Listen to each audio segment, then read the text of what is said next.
G'day everyone, welcome to Beyond at Home. In fact, welcome to part 2 of a series of conversations called Love Dates and Heartbreaks.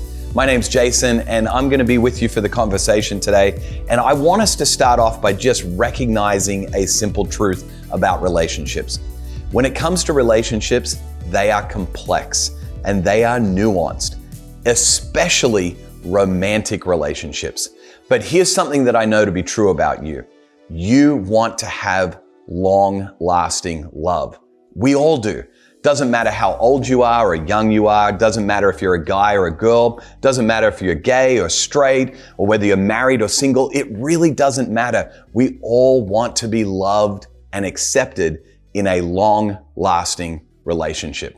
By the end of the conversation today, I want to talk to you about one thing, what I refer to as the love muscle, and how you can strengthen that love muscle so that you can have a long-lasting, loving relationship. Before we get to that loving relationship muscle, we've got to talk about a couple of things that Chris talked about in part 1 of this conversation called Love Dates and Heartbreaks. So let's get to that.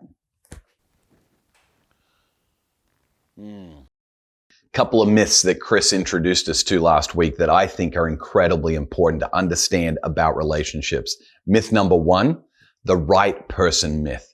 This is what we talked about, that looking for the right person would solve all your problems, or after you find the right person that everything would be right. We all know that's not true because we all bring ourselves into the relationship.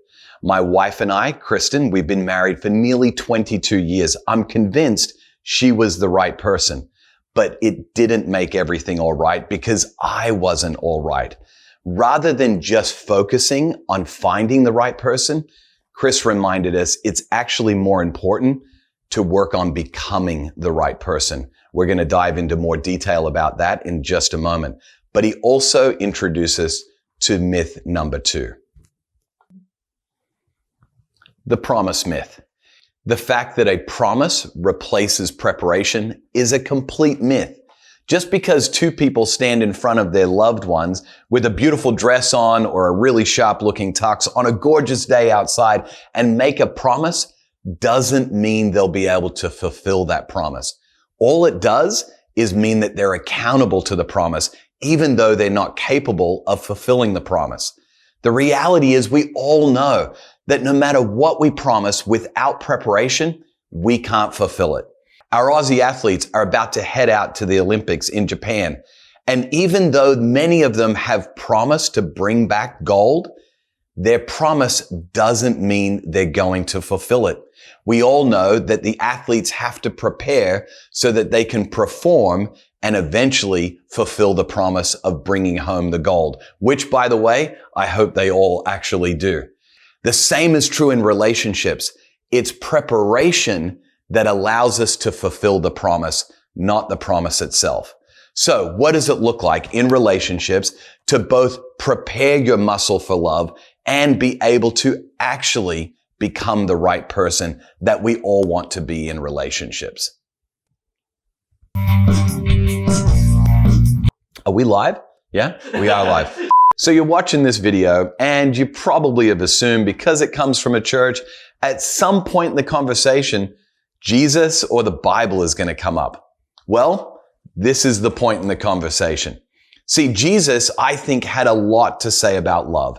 And that's why I think it's important, whether you're a Jesus follower, whether you like the Bible or you don't believe the Bible, and maybe even if you don't consider yourself a church person, I think Jesus had so much to say about love that it's worth listening to him no matter where you're at on your faith journey. In fact, one time when Jesus was asked by a bunch of religious leaders to boil down all of his teachings into the most important thing, Jesus responded by telling them everything that he taught hangs on 2 important truths: to love God and to love others. That's how big a deal love is to Jesus. In fact, later on, his best friend John described Jesus talking about love, especially how we love others, by giving us an example of how we actually go about loving others. See, he didn't just say, hey, love God and love others. He went on to tell us how we actually love others. He said it this way. His best friend John recorded these words. He said, a new commandment I give you. Not new as in has never been heard of before, but a fresh perspective on what Jesus taught. A new, fresh perspective on his commands. He said, love one another. And here's the example. Love one another as I have loved you. Think about that for a second.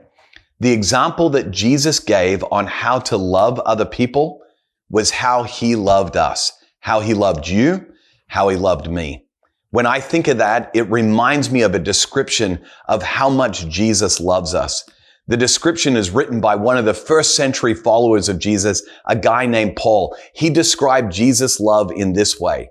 He said that Jesus didn't take his position in the Godhead, being one of the people that are God, as something to be used for his own advantage. Rather, Jesus set aside his own privileged position as God and came down to earth and became a man, became a servant, became a man who went to the cross and died for us to prove how much he loved us. Basically, Paul describes Jesus' love in this way. He put the interest of others, the interest of you and me, ahead of his own interests.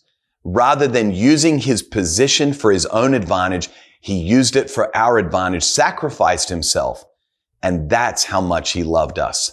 So when Jesus said, I want you to love others the way I've loved you, we have a great example of how we can grow our love muscle. But if I said to you, hey, I want you to go and work out, build your muscles, just like Arnold Schwarzenegger builds his muscles, you might want more detail on his workouts. And that's exactly what Paul does when it comes to love. He gives us more detail on how Jesus actually loved us.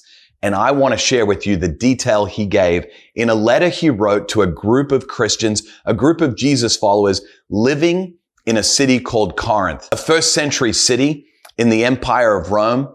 And in this letter, which is aptly named 1 Corinthians, because it's the first letter he wrote to Corinth. So we're going to take a look at how Jesus loved in the details Paul outlines in this letter to the people of Corinth. So let's take a look. So in this letter that Paul wrote to the people living in Corinth in the first century, he describes what love really looks like. If you've ever been to a wedding, you've probably heard this list on the love workout before.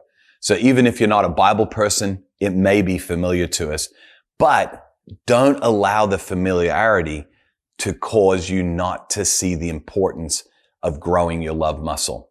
Listen to these words that Paul outlines. He says this in verse 4 of chapter 13 of that letter. Love is patient. I don't know about you, but most of the time I live my life at a really fast pace. But here's what I know to be true. I've never loved well when I was in a hurry. You never love people well when you're going too fast.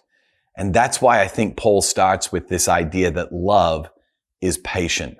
It's never pushy.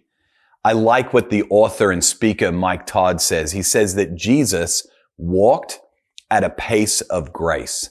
I love that concept. Walking and living at a pace of grace. It allows you to have the time that's needed to love people well, especially those that you want to have a long-lasting relationship with. The next on the list is this. It says, love is kind. Now, when I think of somebody that's kind, I oftentimes have in my mind somebody that's not that muscular, probably even a little bit frail, perhaps even fragile. It can come across as a weakness. Oftentimes, kindness can be seen as something that is weak. Here's what I know to be true in my life, that being unkind is actually super easy for me.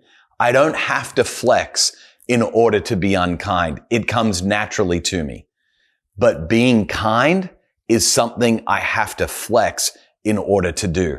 It's something that requires strength. When someone needs me to be kind to them, I have to really give them my strength, and I have to flex in order to do it. Love is patient. Love is kind. He goes on to say, it does not envy. It does not boast. It is not proud. Essentially, love doesn't look out for itself. It's constantly looking out for the needs of others. It's not comparing itself with other people. It's always looking out for their needs. It goes on to say it's not self-seeking. It's not easily angered. It keeps no record of wrongs. Love does not delight in evil, but rejoices with truth. I love these final descriptions. It says that love always protects, it always trusts, it always hopes, and it always perseveres. Love never fails. That's an incredible workout list. When you think of growing your love muscle, that is a long list of workouts that we can all begin to put into practice. So let's get really practical. Let's take a look at what do we do with the conversation we've heard today, tomorrow when we begin our week. Okay, for Monday, here's what I want you to do. I want you to go and read through the love list on your own. And I want you just to ask God, even if you're not sure if he exists or not, just ask him, would you point out one workout from the love list that you would like me to focus on? Read 1 Corinthians chapter 13 and focus in on one of the workouts. Maybe it's patience. Maybe it's not envy. Maybe it's being kind. I don't know what it is for you, but here's what I know to be true. If you want to grow your love muscle, it's a lot like working out your muscles physically. You don't go to the gym and try to work on every muscle group on the one day to build up all your muscles at once. It would be a disaster. The same is true with love. With the love muscle, pick one area that you want to work on this week. Kind of like picking a leg day or a chest day or arms day or back day. Whatever day it is that you want to work out, pick that area and work on it this week. Now, before you start your workout, I've got some bad news and I got some good news for you. The bad news is this, that on your own, you can't actually grow your love muscle. You need a personal trainer. In fact, you need a personal trainer that can lend you their strength in order for you to grow your love muscle. How do I know that's true? Because I've experienced it. I've looked at that list of the workout for growing your love muscle before, and I've thought to myself, I'm going to start being more patient. I'm going to no longer be unkind. I'm not going to envy. And I failed miserably every time. The good news is you actually have somebody that wants to be your guide, that wants to be your personal trainer as you grow your love muscle, not just be your guide, but wants to give you their strength so that you can grow this muscle of love. And that person is Jesus. Jesus promised us that he would never leave us. He would never forsake us. He also told us that apart from him, we could do nothing, including growing our love muscle. But the good news is that he'll never leave us. He'll never forsake us. And he wants to lend us his strength. So if you're not a follower of Jesus yet, I think one of the greatest reasons for you to consider beginning to follow Jesus is because I think he will help you have long-lasting, loving relationships in your life.